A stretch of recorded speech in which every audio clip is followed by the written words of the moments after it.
Hey guys, welcome to another episode of the Hack Check podcast. We got a very special episode again today. I'm joined today by Mr. Gary King. Hi. How's it going, Gary? I'm good, thanks. How you doing? Very, very good. Thanks. It's awesome to have you on the show, and I'm really looking forward to some stories and getting to know you a little bit and your journey in jiu-jitsu. I'd love to get started right at the start. When did you start in jiu-jitsu? How did you start? Where were you? How old were you? All of that. Funnily enough, my mum found my first certificate the other day and sent it through to me. And it was for my judo. I think it was a couple of stripes on the white belt, and that was 1972. Oh, wow. Okay.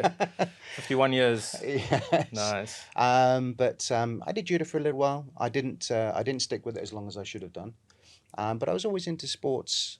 You know, it wasn't football and rugby. It was more like I played roller hockey. I did K1, the slalom canoeing, and I was always into these weird and wonderful sports. And then I was into a little bit of weight training because of the slalom canoeing. My doc said, "You're actually getting biased on one side, strength-wise. You need to do weights." I actually ended up owning a gym. And obviously through that, there was lots of connections within the martial arts world as well. And a friend of mine, James, his wife had started before him in a Japanese Jiu Jitsu club. This was in the 90s. And he invited me along.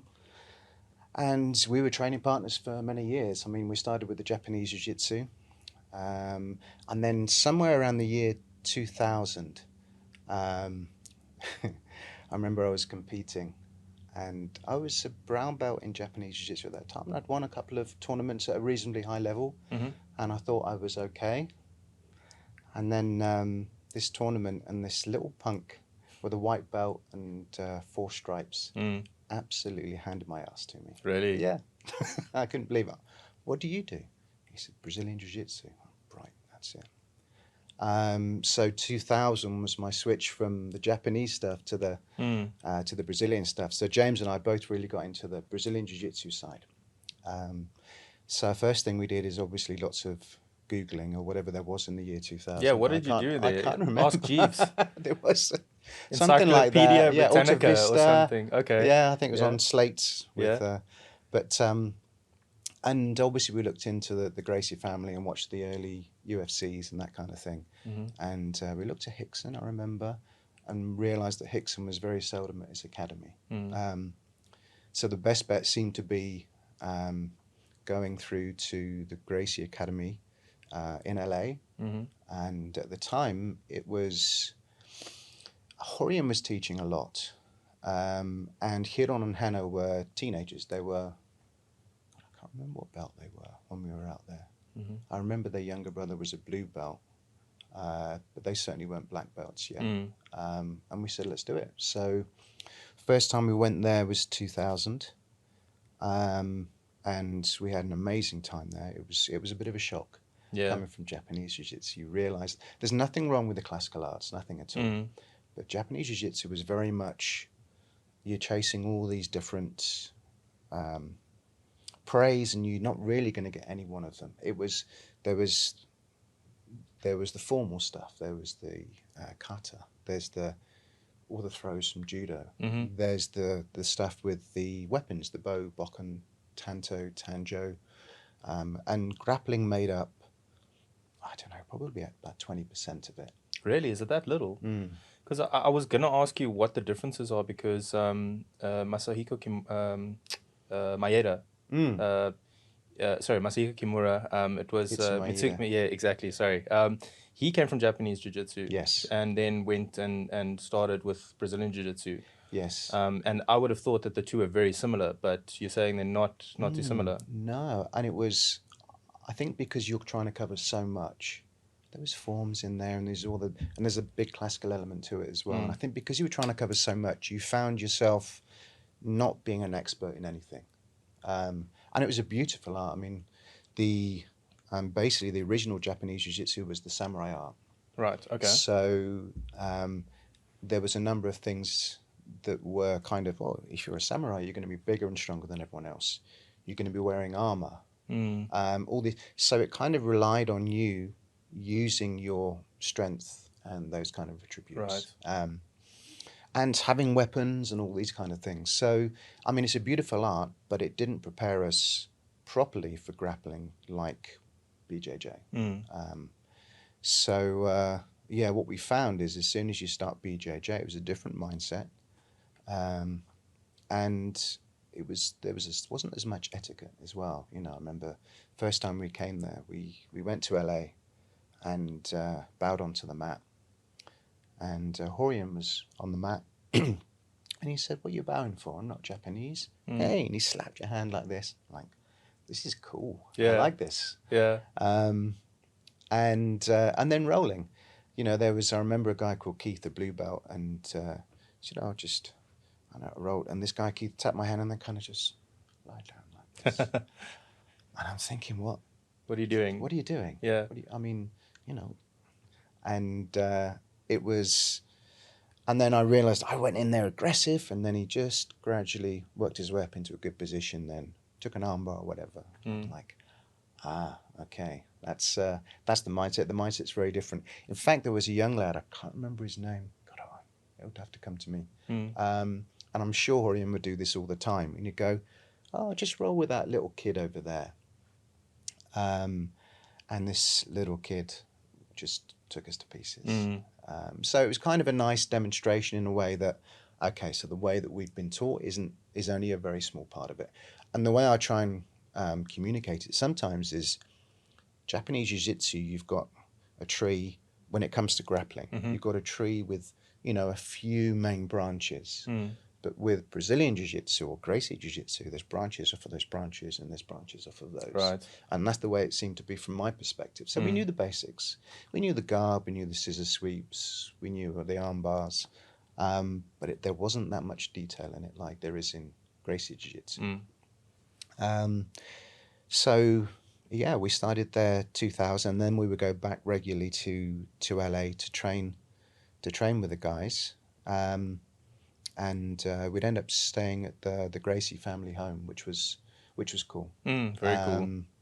You'd see Hoyce and all the other guys. You see their signatures in the cement and that kind of thing.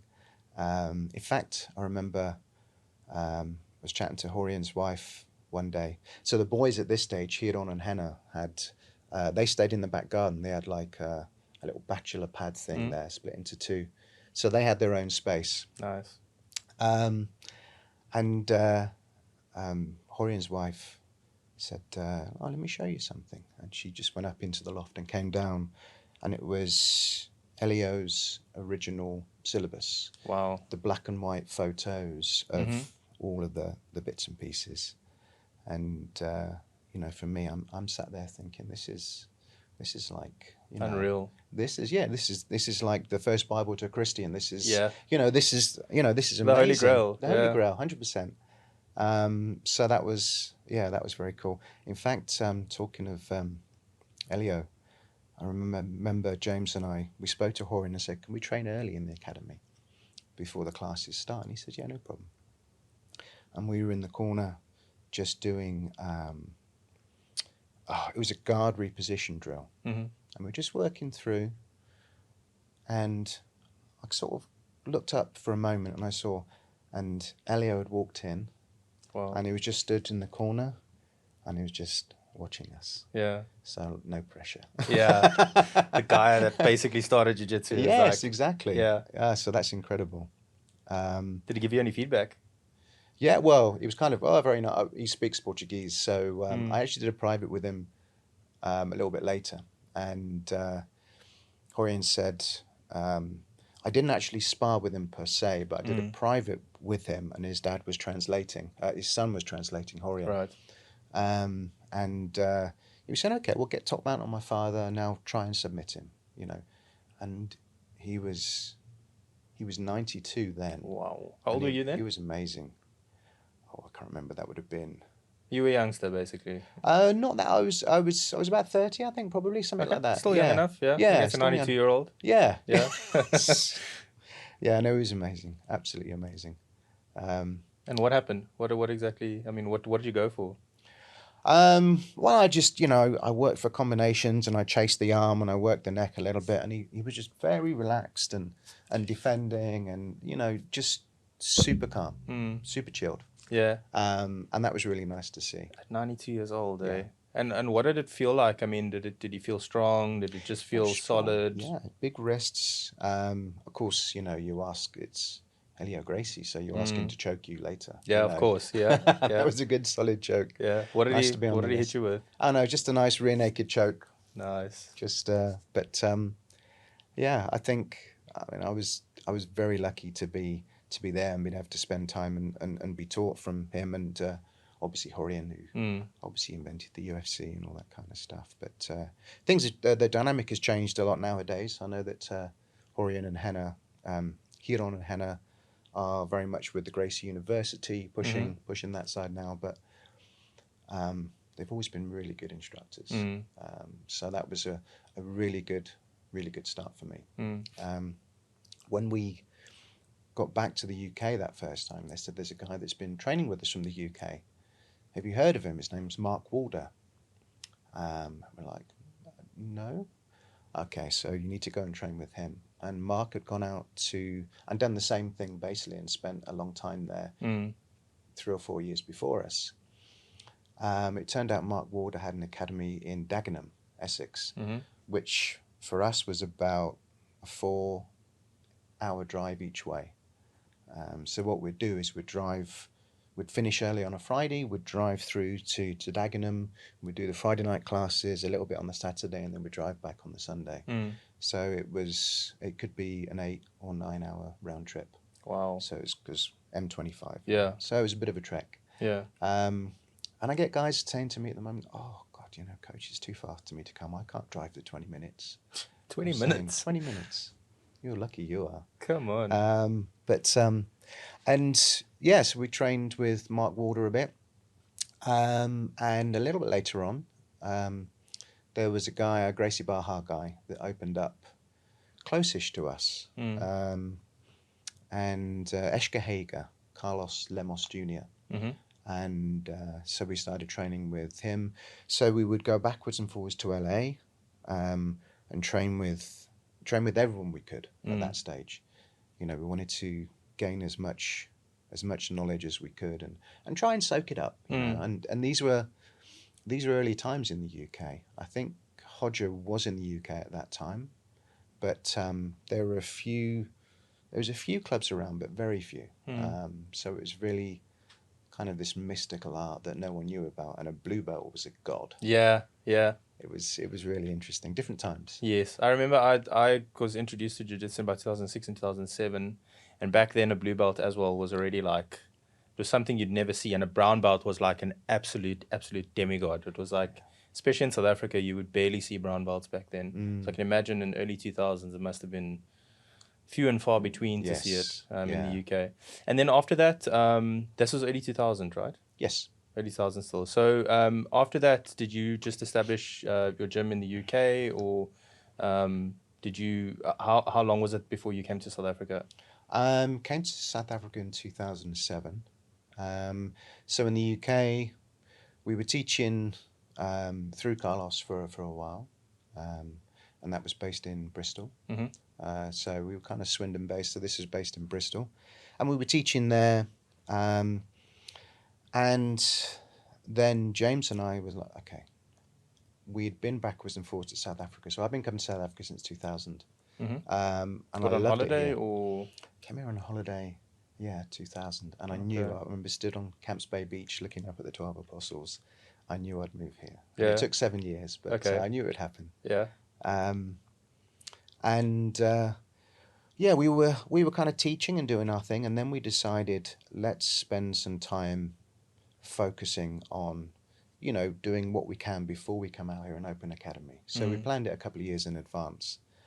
So James then went through to LA to train with Hiron and Henna, and I went through to Rio to train at the Gracie Barra in Rio. Wow.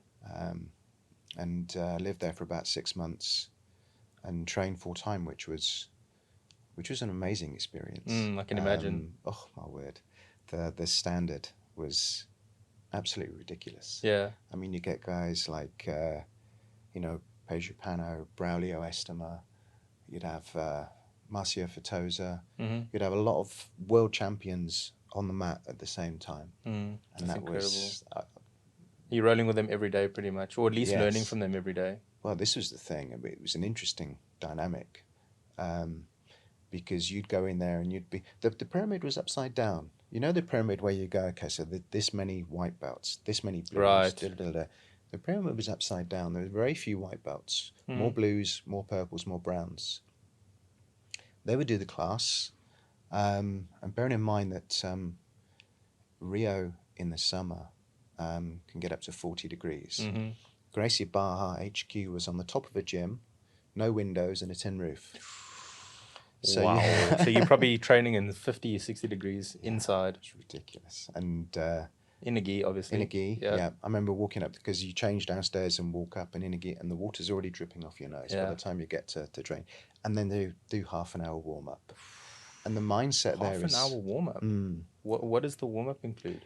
Lots of hip escapes and that kind of thing, or lots of actually running up and down and pull-ups and then hip escapes and that kind of thing. It was, I think, because of the dynamic there. The dynamic was, we have experience in jiu-jitsu, we want to compete. I'm going to spend some time doing fitness stuff because that's going to help competition because we already know technique. I think that was the kind of mindset there, which was exactly the opposite of the other side of the family. So it'd be a long warm up, and then after you'd finished the class, there'd be a black belt class afterwards, and the black belts would walk in just before their class started, and they'd be sat in the corner chilling and watching, and then the time would come, and they'd walk onto the mat, and they'd look at you, and it'd be like, oh, it was killer. It was absolute killer. Yeah. I remember actually. James came out for a little bit as well, and he was out there, and there was a guard pass, and he tried a guard pass on a guy, and a guy kind of blocked it. You know, you kind of drop your hip like this. He broke the guy's arm, the guy's wrist. Yeah. And it was one of the black belts. Oof. And he came back about 3 days later with his hand in a cast, and he was like, "Let's go. Let's roll." Oh, no. Revenge on his mind. Absolutely mullered him with his cast. But it was amazing to see. You'd see guys, a guy would take you to pieces. Like, oh, he's amazing. And then, Braulio Estima would take him to pieces. Okay, well, there's another level. And then you'd see, Carlos Gracie Jr. would be there, and he would take Braulio Estima to pieces. And it gave you a real humbling experience because these are the very best in the world. And just to see those levels was absolutely phenomenal. It was something else, and it was a really good time. Really enjoyed it. What was the language barrier like, or were people...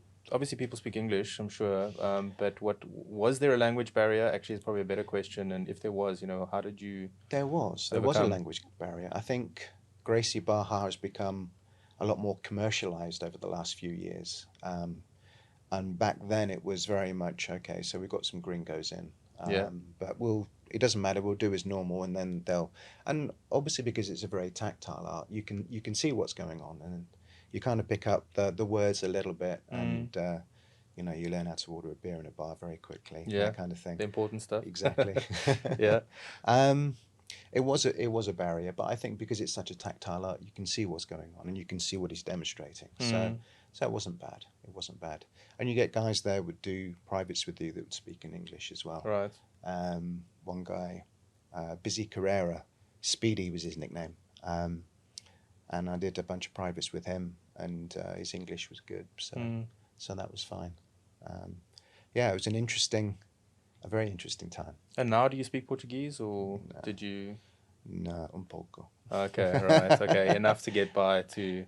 if you need to. Yes, the very, very basics. But my Portuguese was never that great. I learned enough. My focus was on training, but just a few bits and pieces here and there. But I mean, that was 20 years ago now. So right. So if you were speaking and you don't speak it every day, it will fade. Absolutely. Yeah, I'd struggle a lot with it now. And what was Brazil like, other than just jiu-jitsu and being there? to train and things. What is Rio like, and is it like what we see on TV? Or It's beautiful. It yeah, is absolutely beautiful. The whole Sugarloaf Mountain and Christ the Redeemer, and the mountains there are very green, and they're next to the sea. I mean, it's very close to Cape Town in a lot of ways, all right, except the sea's a lot warmer. okay, yeah, of Yeah. course, So you've got this whole culture of going into the sea. So you'd see, excuse me, everybody was very fit in general because of that beach culture and the going into the sea and that kind of thing. People were friendly. Baja was nice. Baja was one of the nicer suburbs. And the vibe was really nice. We also trained with Hoyle Gracie, were out there as well, Hoyle's place, which was in town. They were a very friendly culture. I mean, Hoyle, I remember both our partners at the time were wowed by Hoyle because he's all, very smiley and very chatty. And very... Having said that, when we went through to his club, so we went through in plain gis. But we weren't white belts. So Hoyle came through and he's like, "Hi, gents," and chatted to us. And he said, "Where are you training?" And I said, "Oh, I've been training at Baja." He said, "If you come to my club from another club and you wear your gi from that club, you do 10 push-ups. If you wear a blank gi, you do 20 push-ups." He said, "Be proud of your club," which was kind of nice. But then before the class, he said to me, "Why don't you just have a roll with that guy over there?" Was Brazilians. Which is it's never a good sign. It's if never a somebody good says sign. that. The Brazilians are, they are very, very competitive. Yeah. Very competitive. And I rode with this chap, and I was unconscious a couple of times in 2 or 3 minutes. Really? Yeah, I was, and this guy was excellent. And that was Hoyle's way of saying, "Oh yeah, you're training at Baja. Okay, well this is one of my guys. This is the standard that we've got here." Wow. But it wasn't done in a nasty way at all. It was like, just to let you know, this is the standard. Right, let's get on with the class. And I'm sure well, just to sort of test where not just your level, but just sort of to test your heart, probably like a heart check kind of thing as well. Yeah, absolutely. Yeah. If you give up, then obviously it's not a good thing. Yeah. And if you got choked unconscious, so it was a case of wake up, let's go again. Yeah. And then after Brazil, did you then go back to the UK for a short while, or was it after that then full steam ahead, starting the gym? It was, and then it was serious planning just to come out here. So it was kind of the final touches. I came out here, and I remember I stayed for a little while, and I was looking around for places to live and that kind of thing. And obviously we looked for where in Cape Town should we open a club. And at the time, Parklands was the fastest growing suburb on the African continent. Wow. So it was like, okay, this is fantastic. Let's go to Parklands, that kind of area. And that was where the decision was. So that was an easy decision to make. Funnily enough, we were at some early stages looking at club names, and we didn't actually decide on, Gracie Jiu Jitsu. We were like, what club names would she use? And actually, I was thinking about this while I was in Brazil. And I thought, do you know what would be a good name for a club there? Pride. Pride, yeah? Pride. That would be a good name for a club. And I even bought some Pride branded stuff while I was in Brazil. Yeah. And of course, when I did a little bit more homework, there's Mikey and Omar's PFA, gym. Yeah. Pride Fighting. Since 2000, I think. Yeah. So that didn't work out. It's a good name, and especially at the time there was still that you had Pride MMA, so the MMA organization as well, and I mean just the word pride, especially in the Japanese culture, they're very proud and in martial arts, so it's a good name. Yeah, it's a great name. Just unfortunate someone else took it first. Buggers. Yeah. Well, at least on the plus side, they still have it today and they're still around, so it wasn't for nothing, No, I mean the two brothers. I mean, Mikey's been around for a long time. He used to come through and train with us at Gracie. Oh yeah. Back in the day, yeah. He's one of the most highly regarded guys around. He's very well liked. Got a lot of respect for him. But they just got the name before us. Yeah, they got it before you. But okay. So then, what do you called it? You ended up deciding on the name Gracie. Obviously, because James and I have gone in different directions and to spend some time in different clubs, then it was a case of, well, which are we gonna go with, you know? And certainly the two sides of the family are very different. And I think that's the thing that people don't recognize generally. I mean, I think generally when you're in a club, you know, that word is gospel and that's that. You know, you don't really see the big picture a lot of the time. But on the different sides of the family, it's very different within the Gracies. And there's always this whole debate about, you know, this side is sportive, this side is self-defense, which one's best. And there are good views on either side. You know, I mean, you'll find the Reddit threads where you've got a guy from Gracie Barra side as an example, and he'll say, yeah, but your blue belts, they can't roll. They're rubbish in competition. That's true. That's valid. You get a guy from the Gracie Academy side, would say, you guys don't know how to defend yourself. You're doing the sport. In a street situation, you wouldn't last as long as I would. And that's also true. Yeah. And you train for what you need. And certainly in that situation, you know, obviously the Gracie University side, the focus initially is on self-defense. So if you imagine all of the techniques, the armbar from the guard, the triangle, top mount, the sweeps, they're all done with punches. So, you know, there's a punch safe variation of all of those techniques, and they're taught as the primary part, so the combatives program. Right. Excuse me. And because of that, you learn to defend against punches in that kind of scenario, and I think that's very important from their perspective. Now, what happens later on, and the only problem with that is if you want to do the sport, because if you're defending against an unskilled opponent, you're not expecting your opponent to do an Americana, or a guard pass, or, you know, go for a submission. So you don't know how to counter those. So you can actually work your way through to a 4-stripe white belt, which is 80 classes in Gracie Jiu Jitsu, and not be good at countering someone else who knows Jiu Jitsu, because that isn't the focus at that stage. It's about the street and self-defense. So the mindset's different. And, you know, I think it's a good mindset. It's perfectly valid. The other side, Gracie Barra. So as an example, on that side, you don't roll when you start. You should be a 4-stripe white belt before you roll. Okay. Well, you have to do 20 classes before you get a stripe. So that's 80 classes before you start rolling. So the guys, when they get to blue belt, they haven't got that much rolling experience. And that's why you get this kind of difference between the two sides of the family. On this side, obviously, you know, hi, what's your name? Good. Is an armbar. Right, let's roll. Yeah. You know, the mindset's really different. Yeah. And there are pros and cons to that. You know, personally, I think that's too soon. But I think 80 classes is way too late. Yeah, that's a lot of classes. I mean, I didn't know that you had to do. So I know there's a like a set syllabus and everything, but I didn't know that. I thought it was only like after black belt where it's like so many years for this degree and so many years for that degree. So is it like, okay, 20 classes stripe to white belt on your white belts, and then if you're a blue belt, then do you also do? Well, it's slightly different in that respect. So it's 20 classes per stripe, but then the blue belt involves a big test. There's quite a strict test.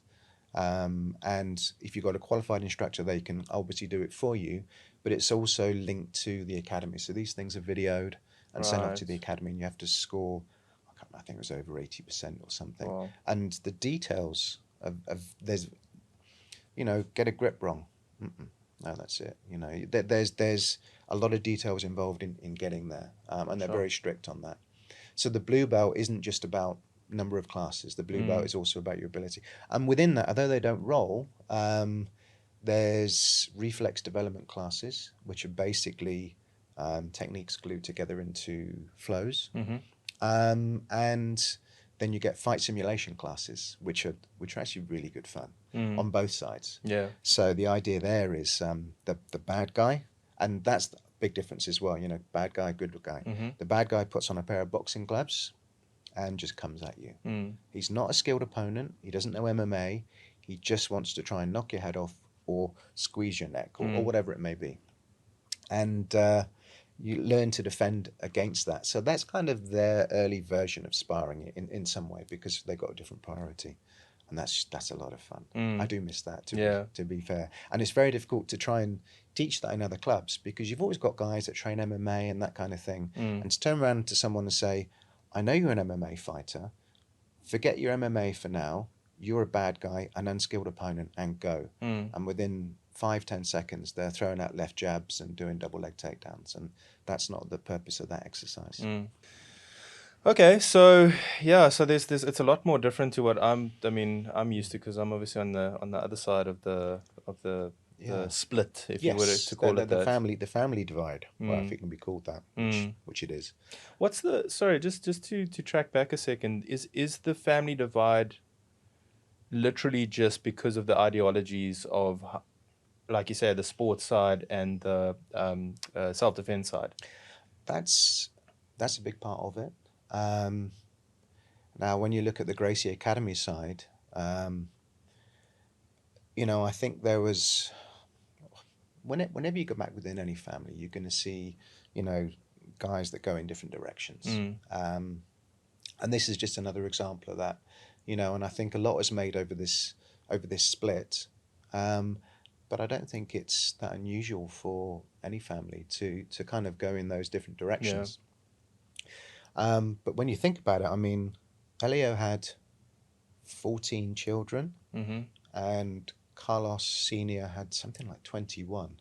Wow. That's huge. I mean, so all of a sudden you've got a family that's being spread around the globe.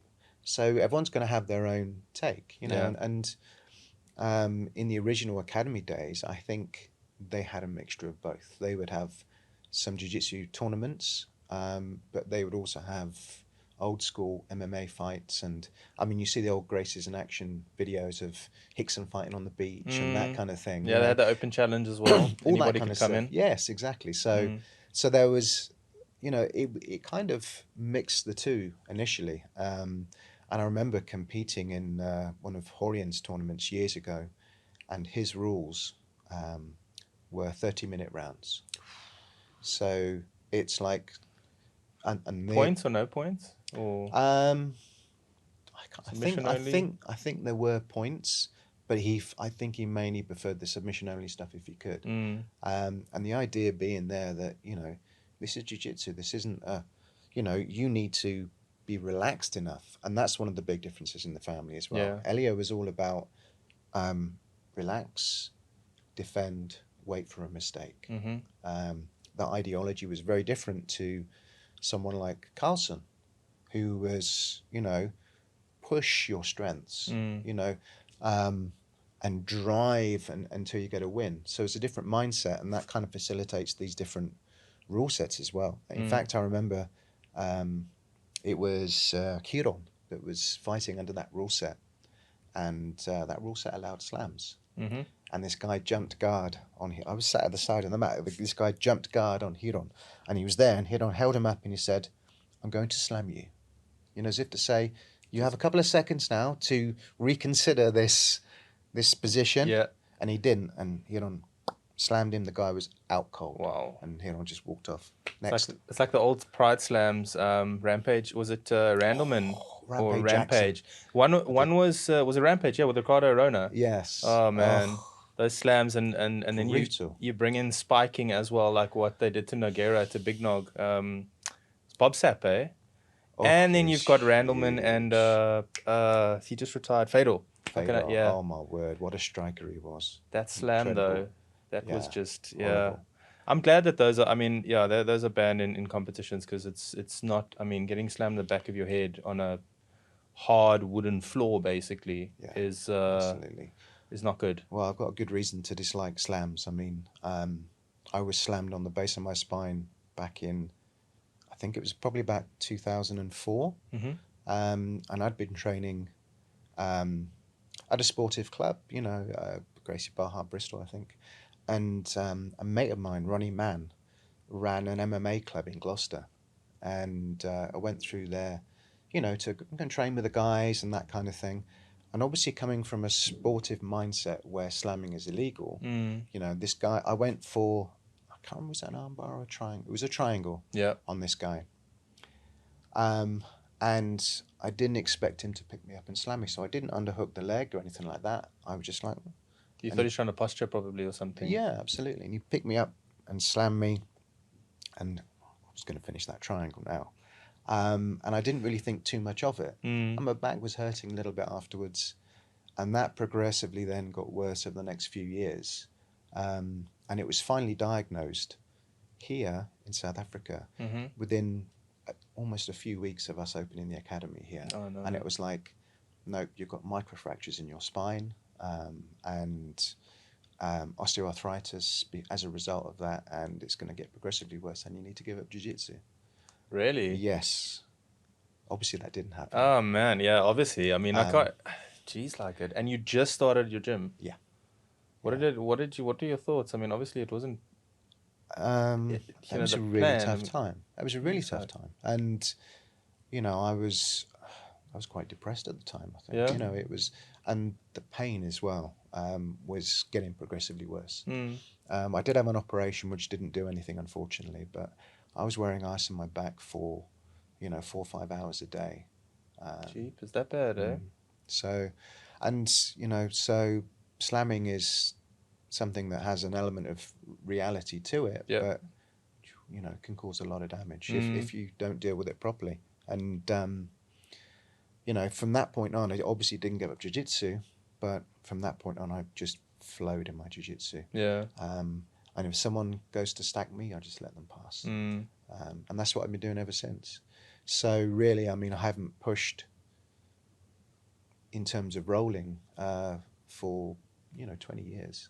I just relax and flow a little bit, and if anyone starts to push and I start to get stacked or something like that, I just let them pass. So you didn't stop at all? Did you just work around the injury, or? Yeah, just worked around it. I had to limit. I had to pick my training partners very carefully. Yeah, some guys are just way too intense, even in training. There's some crazy guys, especially some of these naturally strong Congolese guys. I remember when I used to train teacher Anthony's back in the old Panther days, and we had a lot of Congolese guys there, big, strong guys. And some now, I'm not going to name names because they're pro EFC fighters now, but you'd put an armbar on and you think, this armbar's straight. He's not going to tap. And you have to let it go. Your choice is to let it go or fire Snap your it. hips through. Yeah. And you're like, these guys are crazy. Yeah. And like you say, naturally strong. Naturally strong. So not manufactured strength's a bad word, but not gym strength. No. They're born with that strength. Yeah. Genetic functional strength. Yeah. Which is incredible. That's what makes them so good at all sports, but combat sports as well in particular. You just see some physical specimens. You go like, I got to roll against that guy. Even worse, you got to fight against that guy. Like I could not imagine if you had to like stand across the octagon or whatever cage from Francis Ngannou. And that guy just touches you and you're out. Eh? Yeah. It's madness. So those were interesting times actually. Training with Anthony and teaching the guys at Panther. I mean, we had, over the years, I think we had 20-something pro EFC athletes come out of that camp.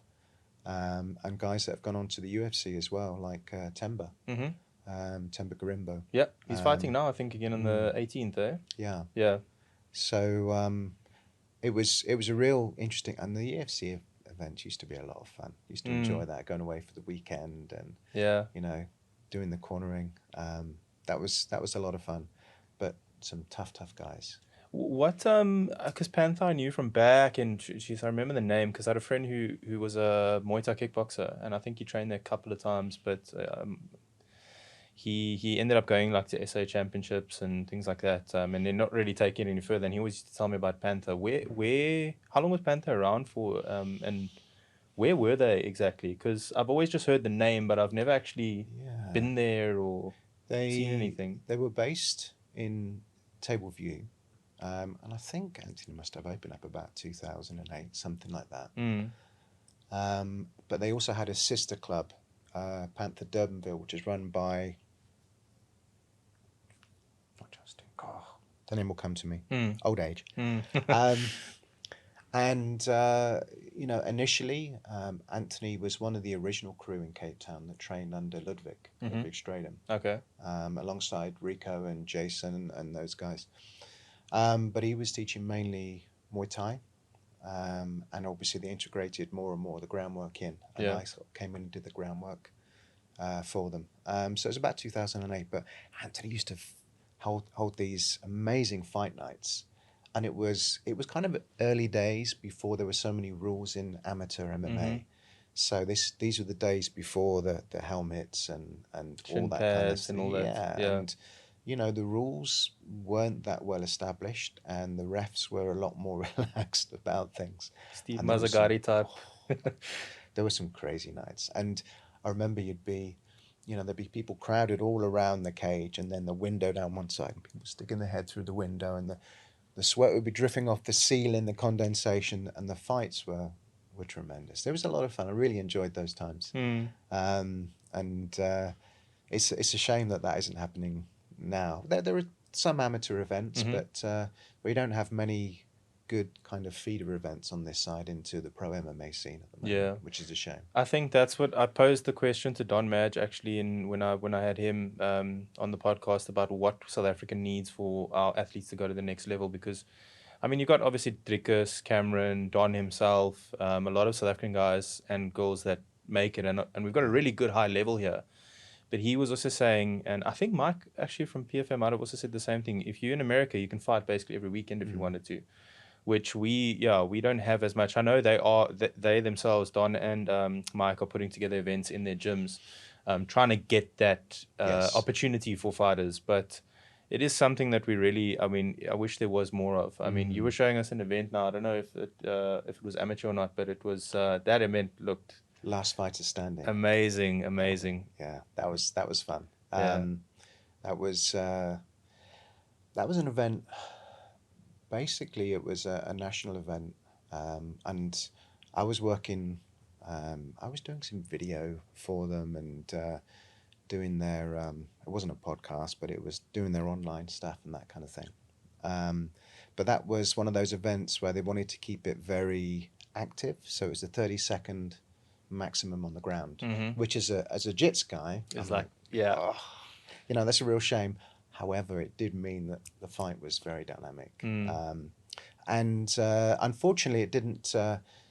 They went through to the Last Fighter Standing finals, which is at the Coca-Cola Dome, and that was a spectacular night. But I mean, they really it was fireworks. Yeah, the and production quality looked amazing. Oh, it was absolutely brilliant, and it was a really well done event. It's a shame they didn't manage to continue it forward going through the next year, but these are the kind of things you have to deal with. But you did find a lot of guys there from Muay Thai background going into that, because if they could survive on the floor for 30 seconds, now they're back up again. Yeah, and then they're but in it their made- world. Yeah, absolutely. But it did make for an exciting event, definitely.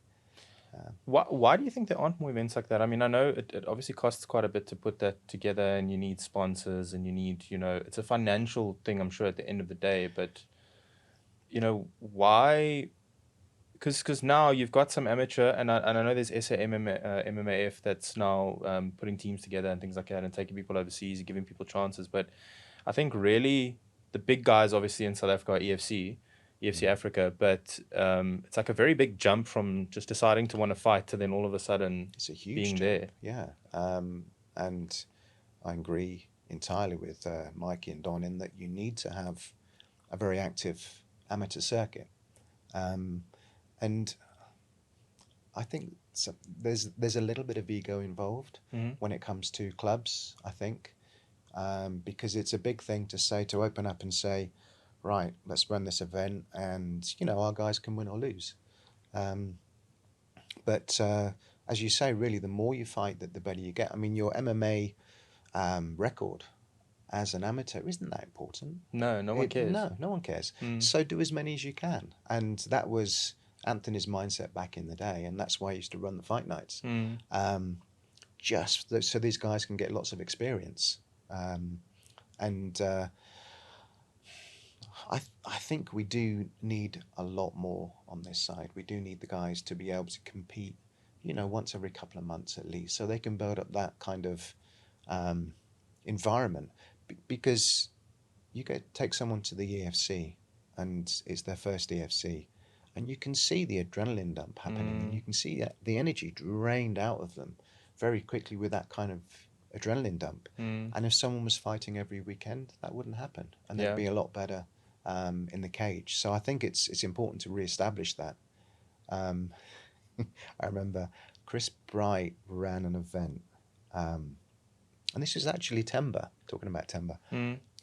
Years ago, Chris Bright ran an event, and this gives you an idea of what it was like back then. So me, Anthony, Temba, one or two other guys, we drove up to PE. So it was a long journey there, and then Temba fought, and Temba used to have a lot of shoulder dislocations. He used to have... I've seen something like that. Even in UFC still, I think he's had a couple, still has it. So I remember he was fighting in the first round. I think could have gone either. I think that the guy had the best of the first round, but it was a good fight. But you could see Temba was like, it happened. So in between rounds, I'm stood between the ref and Anthony. Anthony goes up to Temba, popping the shoulder back in. So the ref doesn't see. And I remember Anthony, and he was calling out to Temba. He said, I don't care if you die in this next round, you are going to win.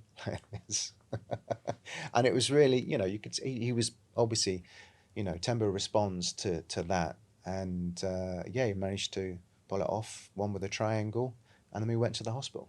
Straight afterwards. And it was crazy in those days. It was a different, it wasn't so regulated. And sure, it probably was more dangerous. But the times when they had the amateur with the helmets, I didn't like at all, because those could be lifted and pulled, and the guys were getting more hits to the head, which is actually more dangerous than not wearing the helmets, because the head's getting rocked the whole time. So I didn't like that very much at all. But look, even those boxing ones for sparring, it still hurts when you get hit with those on. It doesn't lessen the impact. I mean, no. It actually when I've ever got punched with one, it actually like spreads it out more to a bigger area, I feel. Yeah, absolutely. It gives you the ability to be punched a lot more in the head before the fight's over, and that in itself is a lot more dangerous. Whereas, bare knuckles, as an example, I don't like bare knuckle fighting, but either the guys can't strike that hard in the first place, or it's you've got a couple of blows and you're out and the fight's over. That in the long run is actually a lot safer for your brain, which is kind of counterintuitive, really. It's one of the big talking points that people always had in the earlier days of UFC, where all the boxing commentators were saying how brutal and how barbaric the UFC was. And Joe Rogan went up on a newscast thing where they had them side to side on the screen and was basically just schooling this guy about how it looks more vicious, but it's actually, you take far less blows to the head. You don't have a guy standing there wobbling and taking all this brain trauma. And exactly, yeah. There have been less deaths in MMA than there have been in boxing. Absolutely, by a long shot. And people don't realise that. And there was the whole human cockfighting thing back then as well. A lot of resistance to it initially. Whereas you go, okay, you're in MMA, so you're looking at, let's say, leg locks, knee bars, arm bars, triangles, chokes, all these things. So there's all these different targets.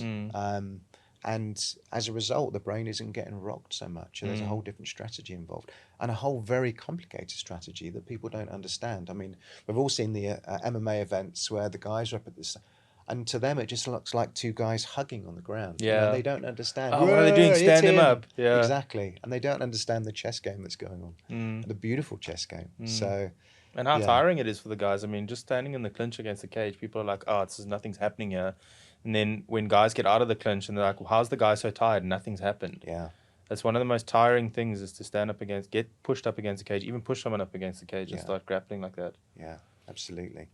So how long did you spend in the sort of MMA world, gyms and events? Well, it was kind of a natural progress, really. James and I obviously started at the Gracie Academy initially, and about 3 years later we kind of went in different directions. And I mean, at that time I was teaching a lot more with the guys at Panther, but I had been for a little while before then. Um, and me and Anthony have been mates now for a long time. So, you know, through different places to teach and that kind of thing, um, there's always been an MMA influence alongside the jits, Right. which is interesting because it's a different mindset to teach. And I'm kind of glad of some of the the punch block series stuff from the Gracie combatives, because that obviously helped a lot as well. But yeah, it's a different mindset, and a lot of the guys there don't wear the gi and that kind of thing. Right. So, you know, and you're taking into account distances with striking, and this is again part of this thing that you see between the different sides of the family. Because if you do sportive jiu-jitsu, and I mean, I love sport, I love the gi, I love sportive jiu-jitsu. I think it's the ultimate in terms of the chess game. Yeah. But a lot of the time you're trying to manufacture this nice distance so that you can set up a deep half guard, or you can maneuver about with a spider guard and that kind of thing. And obviously within MMA, those distances are very dangerous for striking. So you have to revisit the whole guard game and all of your transitions and everything like that to do it in a safe manner where that space isn't being created.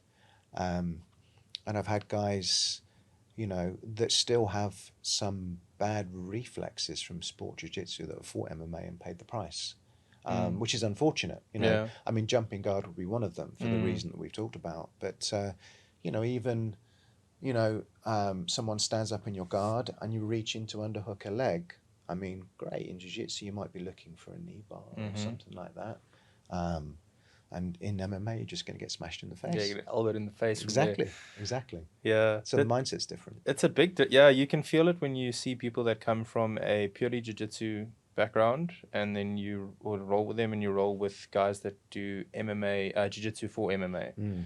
It's a complete, I always feel like the people that do MMA, their primary goal is always just to get space and stand up, especially when they're on the bottom. Yes. And that's always so annoying, because it's like if you go up against, if you roll with them or you go up against them in competition, it's like you can't, like, it feels like you can't pin them down at all and start to work for something, because they're constantly moving and it Yes. just doesn't stop. And it's a really good way to roll. I mean, if you can keep that up for 5 minutes or 10 minutes, however long your round is, whereas it's good. Whereas where you go up against a classic jiu-jitsu player, if you want to call them that, you know, it's more relaxed probably, and, you know, like you say, you go into a deep half guard, you're fine to be there, and it's just complete different mindsets. Yeah. But it's annoying to roll with people that have an MMA focus just because they don't stop moving. Yeah, at absolutely.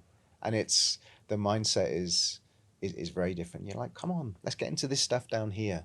But he doesn't want to get into that stuff. He's doing MMA. So, and I think it's important to recognize, you know, these different threads. You know, self-defense, sport jiu-jitsu, MMA, they're all different threads, you know, and you can train for one, you can train.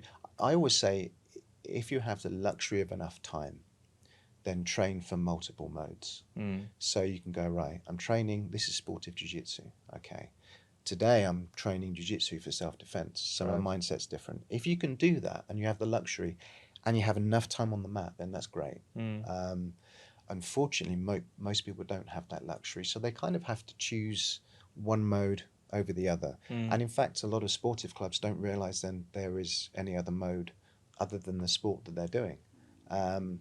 But that's where you get the whole debates backwards and forwards, you know, and the how long before you roll and that kind of thing.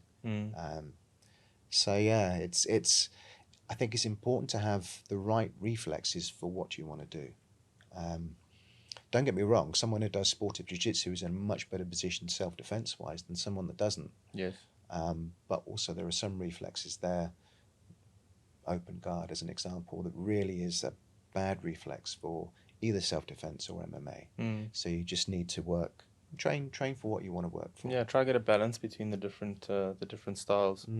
And then after you had your gym with James for 3 years, you said you split after 3 years, Yeah, right? we went in different directions. Different directions, right? Okay. And then how did you get in touch with Rio Grappling Club?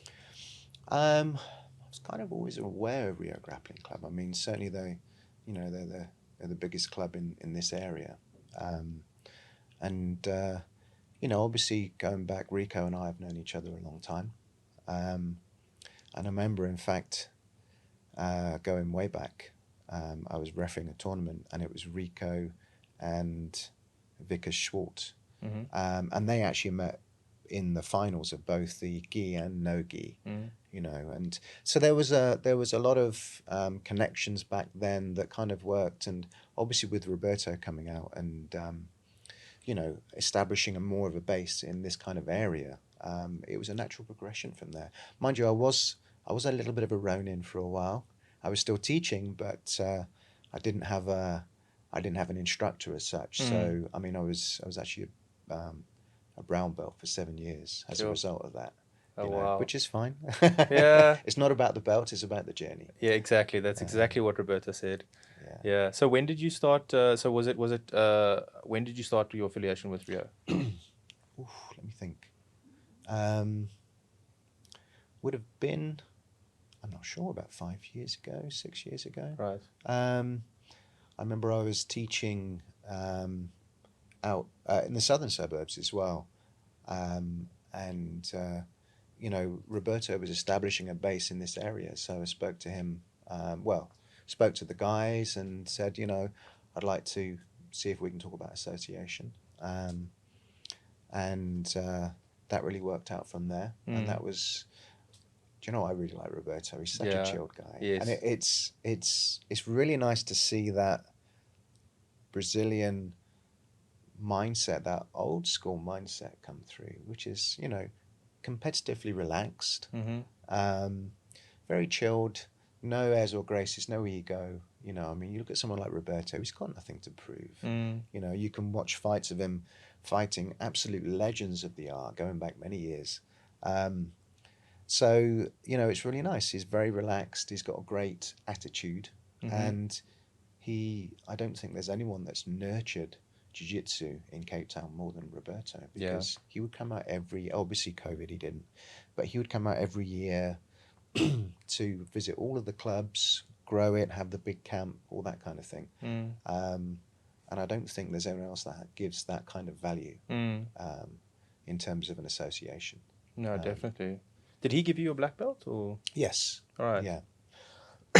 Excuse me. Yeah, I think that was one of the camps. Yeah, a number of years ago. Yeah, so I went through. Funnily enough, Hoist gave me my blue belt. Really? Yeah. Was that when you were out in LA or? No, that was in the UK. Really? Yeah. But at the time I was training with Eshkahega, Carlos Lemos Jr. in Gracie Bar, Bristol. But Hoist gave me my blue belt, and I was obviously very happy about that. But at the same time, it was a seminar blue belt. Okay. So he did it based, you're a blue belt, and so are you and you. Great, fantastic, thanks.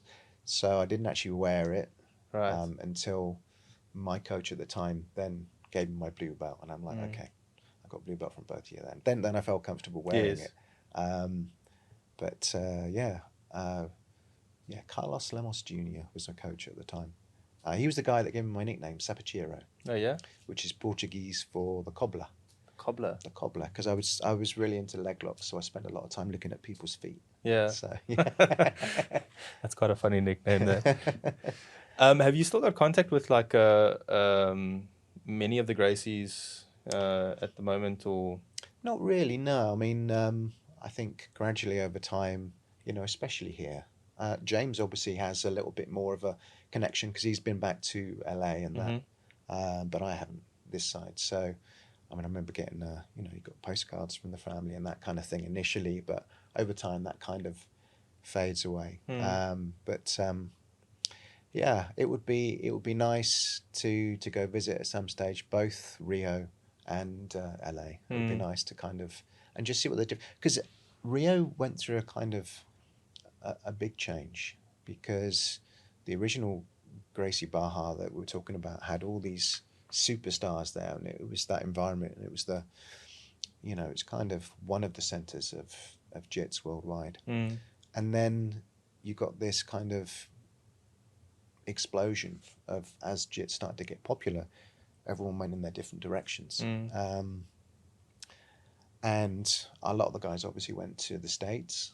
But I think the downside of that is you didn't get all of these world champions in one place as after that, which was a real shame. It kind of diluted it a little bit, I think. But it's only natural. I mean, you're a world champion black belt in Brazilian Jiu Jitsu, and you're a Brazilian, you're going to take the opportunity to go and teach in LA, or, I mean, look at the UAE now and what they're doing out there. A few of my students are teaching full-time out there now. Really? Yeah. In Abu Dhabi specifically, or just all over the place? Either Saudi or Abu Dhabi. I know Bahrain's big now as well, because I lived and worked in Bahrain for I think 6 months, and back then, it was about 2016, they were talking about the king's son, I think, someone in the royal family was starting like an MMA team, and I think they had plans to get all these big fighters and things, which I think they did. And now they've got that Brave Combat Federation, which has, I think, the most different countries to have had, like the MMA organization with the most country events in the most countries throughout the entire world. Yeah. So they really it's really taken off. And they do it well as well. Oh, yes. Very professional, and really nicely done. They look after their fighters, and that's something that I think within MMA the fighters aren't always looked after. I mean, they need to be paid something that's worth their time and effort for a start. And some organizations they don't do that. And you think, this guy's spending his life training for this. He's putting his life on the line. Pay him something that is actually worth, and that's something that I think the MMA community as a whole certainly needs to deal with, because obviously there's the superstars that driving around in their Ferraris and they make millions and millions, but it's the rest of the guys. It's the guys down here that need to be justly rewarded as well. I think that's very important. They keep the shows going because you can have your big fights and things like that, and maybe, okay, excluding Conor McGregor, because obviously that's like one of one. But say now, like your top tier guys, your John Joneses, your Islam Makhachev, Khabib before that, they can only fight X number of times a year, X number of events a year, and UFC's literally got events almost every single day. So those guys and girls at the bottom are the ones that really, I use UFC as an example, but it could be any organization, and they're the ones that really keep it going. Yeah. Absolutely. And get the people, other than the pay-per-views, get people watching and people interested. And do it in a healthy manner as well. I mean, I know, as an example, One Championships, the way they do their weigh-ins for the MMA fighters, it's done nicely. They take weights from a number of weeks out and they average them. Because the whole weight cutting thing is so dangerous. I mean, when you get a guy that's fighting MMA, and when 50% of it is actually how he performs as a fighter, and the other 50% is how efficient as a weight cutter he is, come on, that. Or like Paddy the Baddy, they say they reckon Paddy Pimblett. I don't know if it's Joe Rogan or one of his opponents was saying, like, they reckon because he gets so big, he fights at 155, but he weighs about 210, 220. Yeah. They say basically his camps are not him getting better. So first off, between fights, he can't really train optimally. Right. So they reckon his level is staying the same because all he does in his camps is cut weight. It's one big weight cut. So he's not really even getting better. And besides the health effects, obviously, but like it's just, if it's true, it's a really stupid way to go about it, because you're always going to be there. Yeah. And then you're putting your health at risk as well. That yo-yo dieting is not good. And it's become the standard, unfortunately. I mean, like One Championship do it well, but most organizations, I mean, I lost count on the number of times that I've been sat in a hotel bathroom with a fighter in the bath, boiling hot water, Epsom salts, and then a bin bag taped over the bath and his head sticking out. And I've got to stay there to make sure he doesn't fall asleep. That's standard for MMA fighters pre-fight, just so they can drop weight. And I've seen fighters that haven't made weight. They've gone and jumped on a stationary bike wearing a sauna suit in a In a sauna sauna. to come back, and I'm thinking, these guys can hardly stand up, let alone fight. Mm. And you see it the next day when they do fight, they're just absolutely drained. So I think it's we need to take that out of the equation. I think that's a real dangerous part of the sport, to be honest. Have you seen that video clip of the guy literally getting dragged onto the scale, not being able to stand? Yeah. My question is just fine. You've made weight, but so they used to weigh you in the night before. You used to have the big weigh-in, which is now the ceremonial weigh-in, I think, right? And now they weigh you in, I think, the morning before. So they give you say 36 hours, whatever it is. My question is just like, I've done weight cuts before, but I didn't need to actually perform at a physical level. It was like for bodybuilding shows and things like that. So it's just about how you look. Yes. But I felt horrible. I felt absolutely horrible.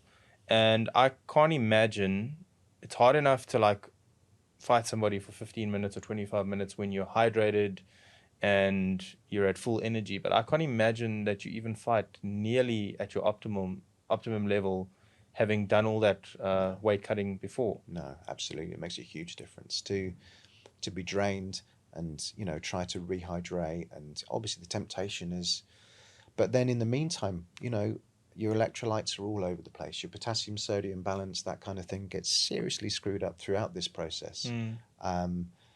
So no, it's a horrible situation, and the guys are severely drained a lot of the time when they fight. I mean, talking about, I think more people now realize recently that there are two weigh-ins, but most people didn't know before that the weigh-in they see on TV isn't the weigh-in at all. The weigh-in's off to the side at another time, mainly because the guys look terrible. And when the guys do the second weigh-in, the ceremonial one, they're reading a weight, and they're not reading off the scales. The Oh, weight's really? Yeah, they're reading the weight that they weighed in earlier. Oh. So they're pretending, oh, this guy they're probably knocking weighs... that thing around, making you think that they... Yeah, I mean, this guy in the meantime is 4 or 5 kilos heavier than what the guy's saying, because the Really? actual weigh-in was earlier. I didn't know that. I Yeah. honestly thought they were doing it Yeah. right there. So Yeah. is it the same for boxing as well? Do you know? Is it I'm not sure. Okay. Not sure. Okay. Yeah. Because I know with the like especially with the Conor McGregor fight, with Floyd Mayweather, they were like looking over his shoulder to make sure it was the right weight, and Right. so I don't know if that is showmanship, or do they really get the weight on the day? Yeah. Gee, I didn't know that though. Yeah, I mean, and when the guys are trying to drop down, and it's really, as a professional, you shouldn't come in overweight, and some do, and it's like that should be, for as far as I'm concerned, that should be it for them, because you know, you've put the other fighter in such a difficult position. You know, you're there to fight. Now, if you come in overweight, you're either going to say, well, I'm not going to fight you because we won't be allowed, or we'll do it as a catch weight, which also isn't quite fair. Yeah. Or we're going to fight, but I'm going to have an advantage. I mean, that's big time. Yeah, it's not fair. It's not like fair. Hamza Chimaev did that in the last. It was just a complete shit show. It was like they had to reshuffle people. They had to pay other people more, and you had Kevin Holland had to now go prep. It was a completely different opponent that he had to the night before or something like that. He had to just make that decision. It's not fair. But I understand that, so I think that's why the UFC now, especially, I don't know if the other organizations do it, why they've got a backup fighter cutting weight as well, especially in title fights. Yes. Because it's like if the one guy misses weight and there's no way that they can agree to fight each other because of whatever advantage, or maybe someone says take more of his purse instead of 30%, give me more of his purse, they've got a backup fighter. But even that then just screws up everything. Yeah. Because if you've been prepping for, I don't know, someone that's better off their back, and all of a sudden you go against some berserker that's good at Muay Thai. Absolutely. Yeah. It just doesn't make sense. It's done. It's gone. Yeah. Yeah. I think just, it must be tough. I mean, I don't know if there's any right way to do things. I mean, with the weight cutting, with reshuffling events, the business side of things, paying fighters, which most people think they should be paid more. But I think it's to run an organization and to do long-term planning just from a financial point of view per event and long term, it can't be easy. No. I don't think there's one right way to do it. No, I don't think any of those events made any money in their first 5 years or however many years. I think it's a long haul to actually get the money in the first place, which you have to appreciate. To be running at a loss for a number of years first, so you kind of go, well, they're gonna try and scrape the profits back and that kind of thing, but then they need to walk that line and look after their fighters as well. I hope the UFC doesn't go the full commercial route now, because I see they've got a brand that's sponsoring them, a drinks brand that I don't even know what the laws are, if you're allowed to say the name or not or whatever, but that's sponsoring them. That's a lot of people are not very happy with it, and they weren't happy when they were fighters like CM Punk getting big amounts of money. Yeah. So, and a lot of people feel like they don't put the best guys against the best guys anymore. So I'm hoping that it doesn't go that way, because I still enjoy watching UFC. Yeah. And it is a business at the end of the day, but I'm hoping it doesn't take that route. Yeah, it needs to be exciting. There's always going to be a balance, isn't there, between giving the people a show and doing what they want to do to grow the business. Hopefully it's the both go hand in hand, but not always. Not always, unfortunately. Yeah. Last thing I wanted to ask you about your hand. How's your hand doing? What exactly? How's it doing, firstly, and what exactly caused the injuries? It's doing well, thank you. It's being straightened at the moment. My fingers on both hands have been pretty mangled over the years.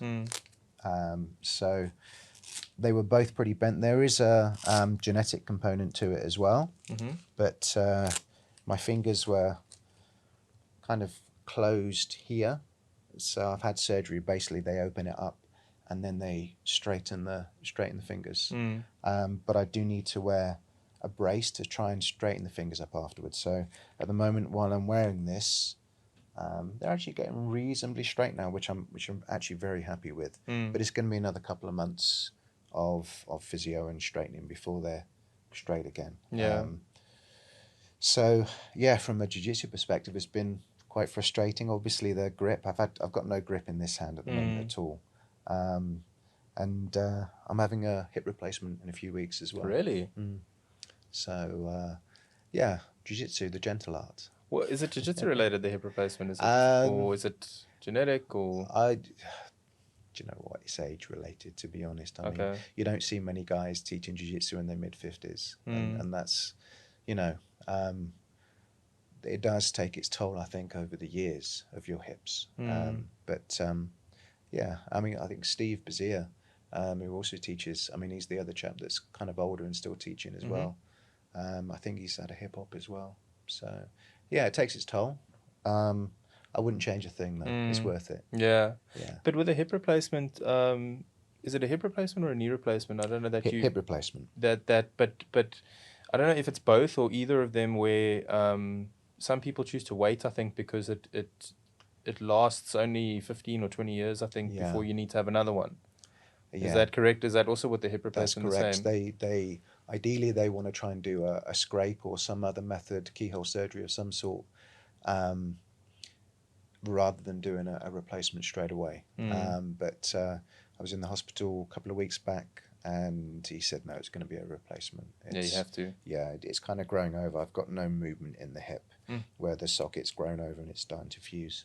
So, yeah, it's been quite a limited time. Wow. Yeah, I can imagine. So I've still been teaching and still been demonstrating movements.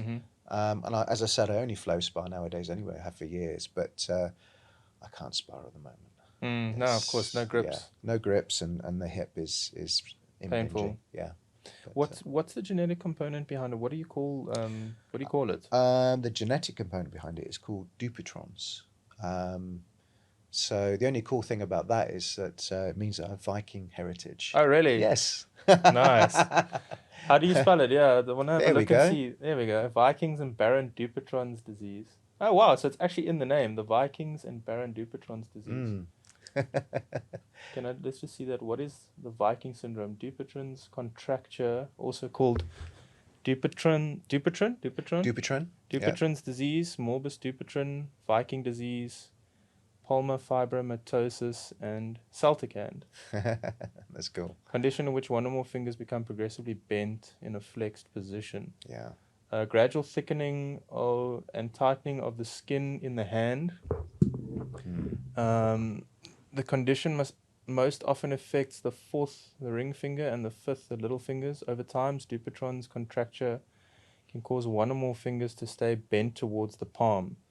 This can complicate everyday activities. Treatment, if required, includes using a needle to break the tissue.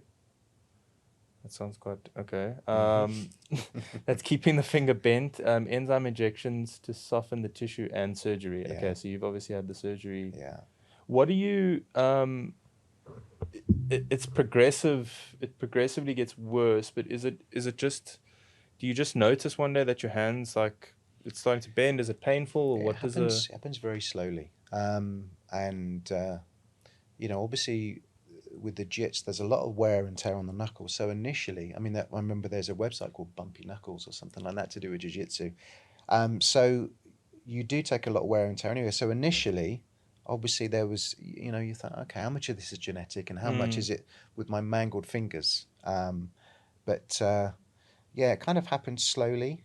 But the problem is once you get to kind of a certain point, imagine, you're teaching someone to do an Uber escape. So you're going to allow them to roll you over. So you have to have your hand underneath them as they roll over. And then once it's stuck here, every time it just sprains it every single time. Yeah. So it becomes very difficult to deal with then. But, funnily enough, when it's closed up, it's not a case of can you grip? You can grip. You can't let go.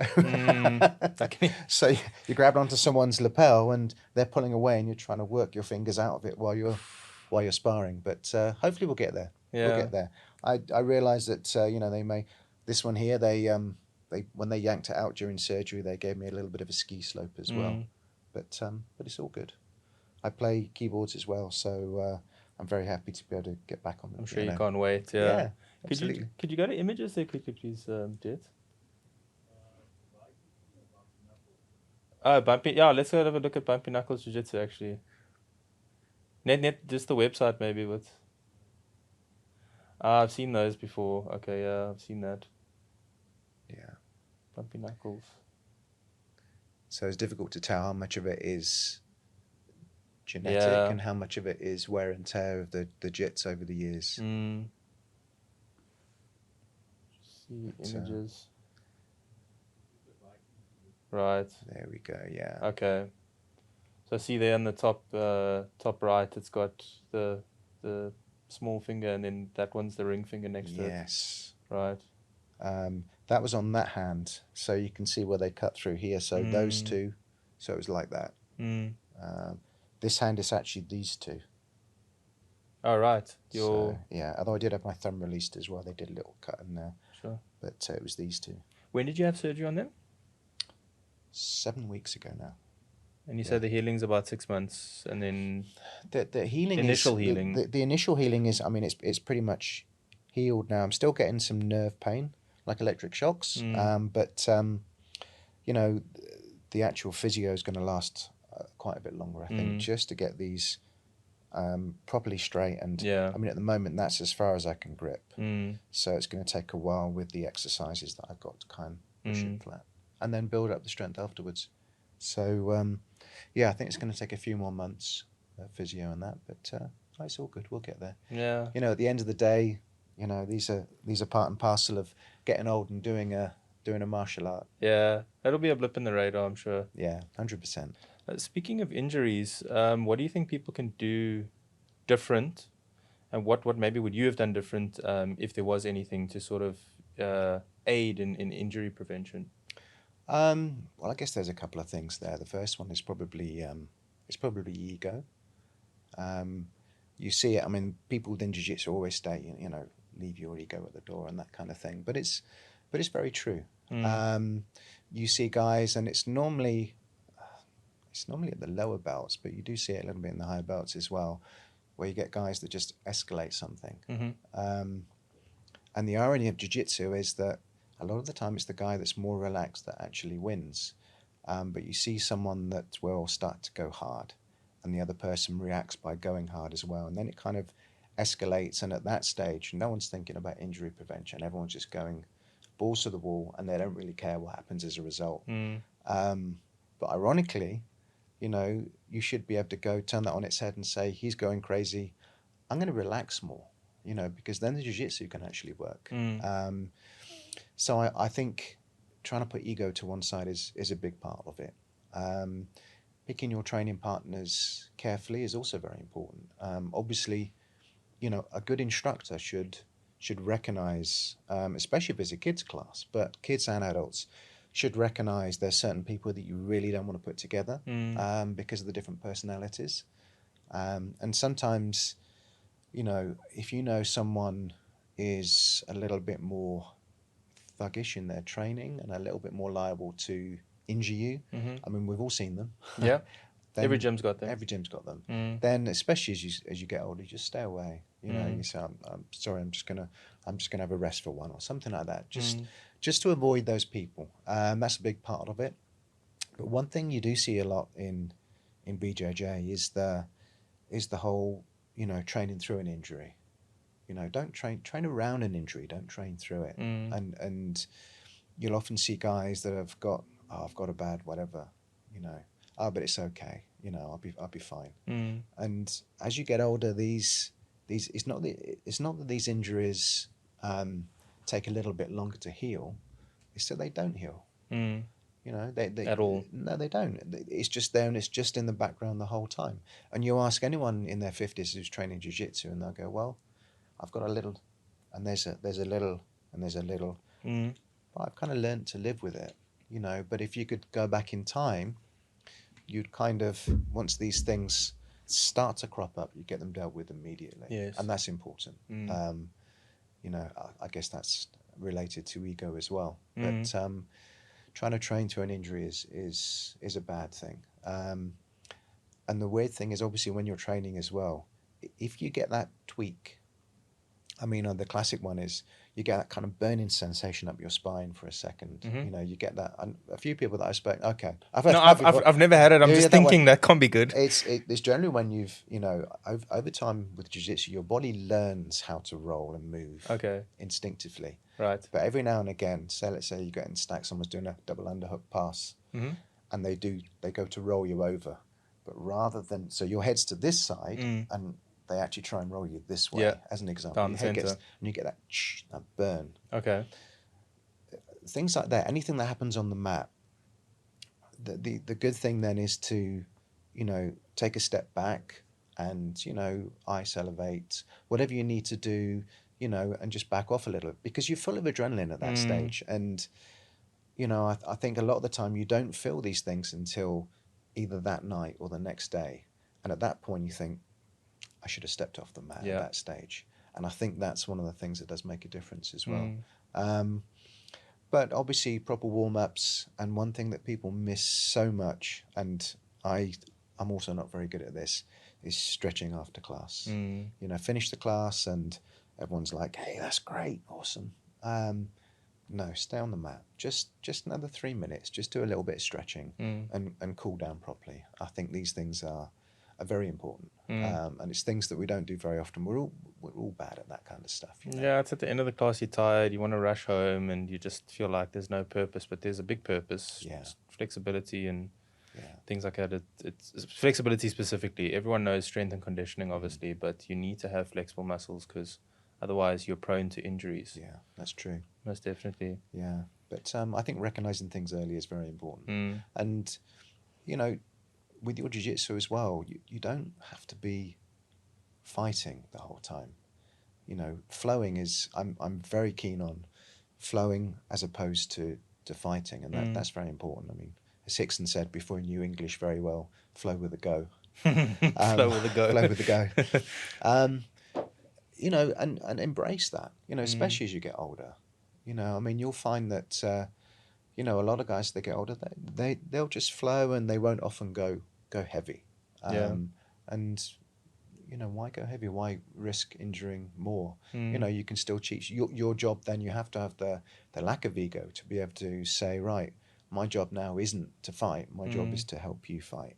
But that doesn't mean that I have to fight you in the process. So I think that's a big part of it, putting ego to one side and trying to live vicariously through your students and embrace that. So it's a different kind of satisfaction as you become an instructor. That's one example. So, yeah, I think injuries are really tricky. I know they say jiu-jitsu is the gentle art, but they do crop up. And at the end of the day, you know, we spend a lot of time giving a lot of effort on the mat, and these things happen, these tweaks happen. So it's important just to recognize them early, I think. Yeah, and not let them compound and have a knock-on effect. Definitely, definitely. And you always see people also that say, I want to improve my jiu-jitsu. I'm going to do strength training. And there is a time and a place for that as an example. But my perspective is, if you've got, let's say, 4 hours a week, in the early days, you're better to do 4 hours of jiu-jitsu than 2 hours of jiu-jitsu and 2 hours of strength training, because there's a lot more to learn on the jiu-jitsu side, certainly initially. Now, obviously, when you get to a higher level, yes, adding weight training, adding judo, adding wrestling, adding these other things to what you've got is a good thing. But certainly in the early days, you know, don't dilute your training with other stuff, because there's too much to learn. You know, you're better off spending that time on the mat rather than adding extra arts or spending time doing other things like fitness, like the guys at Baja. You know, early on, what's the point in a white belt doing 30 minutes of warm up? Yeah, You've taken 30 minutes out of the learning for the class. So, you know, I think there's always a balance there as well. And you know, as you evolve in your jiu-jitsu, you realize that it's less about the strength and it's more about the movements and the flow and this kind of thing. And that also helps you avoid injuries, because you're not doing this the whole time. You're always working around it rather than fighting head on head. And that's a very important distinction, and one that helps you avoid injuries going forward. And those are the best people to watch, the people that flow and everything goes naturally and Oh, comfortably. They're by far the best people to yeah. watch. I mean, Marcelo Garcia and some of the guys, Yeah. like, beautiful to watch. And interestingly enough, we were talking earlier, I'm getting off on a tangent here, but we were talking earlier about the different mindsets with Elio's side, which is relax and wait for a mistake, versus the sportive side. Now, he's very much on the sportive side, and his ethos, which is correct for today's competition, I believe, is try to force your will on your opponent and force a mistake so you can take advantage of it. But for him, I mean, I know it's been very sad news with him recently, and I think that a lot of the community has been shocked and hope that he'll be okay. But I mean, pound for pound, he has to have been one of the best grapplers in the world. The way he moves, the way he flows, it's just a thing of beauty to watch. Yeah, that's Absolutely. a good word. A good person to aspire to in a jiu-jitsu And he's sense. so humble as well. Yeah. You know, he's a very nice guy, very relaxed guy. Unfortunately, it's one of the guys that I've never managed to train with, and I would love to have trained with him. No, most definitely. Well, there's a younger version, in my opinion, of him called a guy Mikey Musumeci. Yes. Very, very similar. I mean, even when he had, I think it was at ADCC in the absolute division. I don't know if you saw the matchup. There was some guy, I forget his name, forgive me, but some guy probably weighed 300 odd pounds. Mikey probably weighs, 140 or something like that. And he handled himself. He was just relaxed and flowy, and it's a way, it's a style to aspire to for sure. It's beautiful to see that when, you know, you're against the odds, and when he was against Rico Rodriguez, and you see someone that's literally twice. I think Marcelo Garcia was like 75 kilos and Rico was 140, and that has to be pure jits then. Yeah, definitely. Yeah, which is, like I say, a beautiful thing to see. And And it's nice to see there are some guys that are still doing that. You know, because some of the competition lately has become quite stagnant in some ways, unfortunately. You know, I love to see guys like Gracie fight, you know, that are pushing the pace, Marcelo Garcia. But you know, when you get a lot of the 50-50 and these kind of things happening, and, you know, I appreciate the technical aspect of it. But unfortunately, nowadays, some of the competition has gone in a completely different direction from anything that could be considered fighting. You know, it's become a very technical art on the floor, and it's, I love to see the guys that drive it forward, you know. I know Hickson is old school, but what was it? Close the distance, do a takedown, top mount, take the back, choke. Mm. Classic stuff. And you could see that working whether he was there competing or whether he was on the street or something like that. Unfortunately, nowadays, turtle guard and these kind of Mm. things, it's very different, And I appreciate the technical side and the way that jiu-jitsu is evolving, Mm. but by the same token, it's kind of a little bit sad to see something that's getting more and more removed from what could be considered a fight, Yeah. and that's quite sad. Well, hopefully, like Rico says, it goes in a circle, and Coach Roberto said it goes in a spiral. So hopefully, it can get back to that. Hopefully, what yeah, we're talking about. that would be nice to see. Yeah. Yeah.